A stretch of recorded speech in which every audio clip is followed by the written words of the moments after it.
Bem-vindo às apresentações do Buckeye Turf. Meu nome é Fátima. Esta apresentação é a primeira de uma série que discute o impacto da temperatura na saúde da grama. Como uma introdução, esta apresentação aborda a absorção e dissipação do calor do dossel do gramado.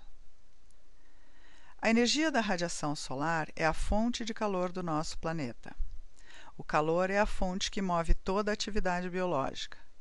A vida existe em uma estreita faixa de temperatura e a maioria da atividade metabólica das plantas ocorre entre 10 e 40 graus centígrados. Pouca atividade ocorre com temperaturas abaixo de zero ou acima de 50 graus centígrados.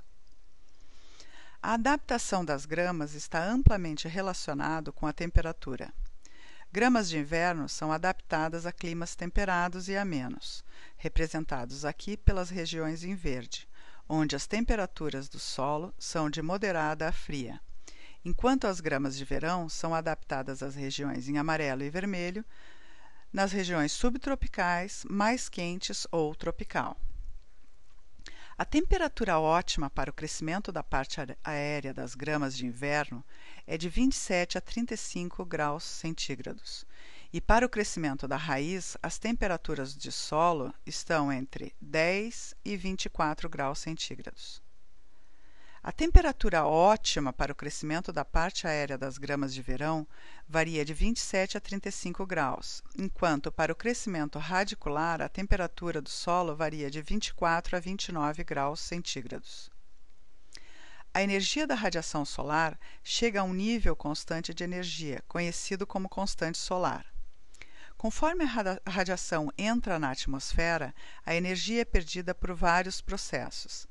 A energia que atinge a superfície da Terra ou a folha da grama é de no máximo 900 watts por metro quadrado, ou 66% da constante solar. Mais da metade da energia que atinge a folha não é aproveitada. A radiação que atinge a folha pode ser absorvida e somente uma pequena fração do que é absorvido, de 2 a 3%, é utilizado na fotossíntese. O restante contribui para o aquecimento da planta. A radiação que não é absorvida é transmitida pela folha ou refletida. O que aumenta a temperatura da folha ou da planta é a radiação líquida, ou seja, a absorção menos a transmissão e reflexão. Os dois principais meios que a planta utiliza para reduzir o aquecimento é pelo processo de condução-convecção e transpiração. Este desenho representa o corte de uma folha e será usado para explicar esses dois processos. Condução transfere energia de uma partícula para outra e convecção transfere energia em ondas.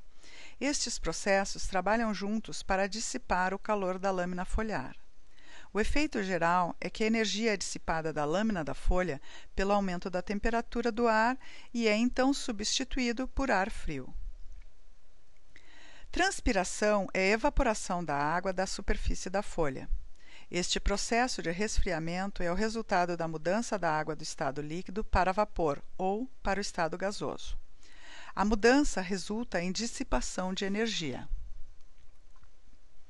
A transpiração ocorre principalmente pelos estômatos.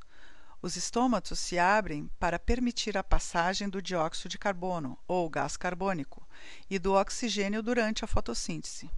A transpiração ocorre somente quando os estômatos estão abertos. Se os estômatos fecham, a transpiração para. Outro mecanismo que dificulta o resfriamento da planta é a presença de uma fina camada de água ou uma estreita área com 100% de umidade sobre a superfície da folha, que diminui o efeito da resfriação por condução e convecção. A troca de calor e de vapor d'água com a atmosfera ocorre de forma turbulenta. Uma camada de água espessa restringe esta troca. A presença de vento ou de uma brisa reduz a espessura e o impacto da camada de água na transferência de calor. Utilizando o que sabemos sobre energia solar, condução e convecção e transpiração, podemos predizer a temperatura do dossel. Neste momento, temos um dia calmo e ensolarado. A temperatura do ar é de 32 graus centígrados, sem vento e umidade do solo adequada para a transpiração. Nessas condições, a temperatura do dossel seria de 40 graus centígrados. A radiação solar, em média, aumenta em 8 graus a temperatura do dossel em relação à temperatura do ar. Nas mesmas condições, exceto com nuvens, a temperatura do dossel é a mesma temperatura do ar. Em dias ensolarados e com vento, a temperatura do ar de 32 graus centígrados, teríamos uma temperatura do dossel parecida com a temperatura do ar. Neste caso, a brisa aumenta a temperatura e a transferência de calor, resultando em um processo de resfriamento. Neste último cenário, introduzimos um solo com déficit de umidade, o que irá reduzir bastante o poder de transpiração da grama. Neste caso, a temperatura do dossel será alta. Geralmente, o estresse causado por altas temperaturas está associado à falta de umidade. A energia solar e a falta de transpiração explicam por que gramados artificiais podem ter altas temperaturas na superfície. A absorção da energia solar e a impossibilidade de dispersá-la causam o aquecimento da superfície. A falta de resfriamento pela transpiração geralmente resulta na necessidade de resfriamento com água antes da prática. Porém, o resultado dura por aproximadamente 30 minutos. Para medir com precisão a temperatura do dossel, existem ferramentas baratas e fáceis de usar. Aqui termina a apresentação sobre temperatura.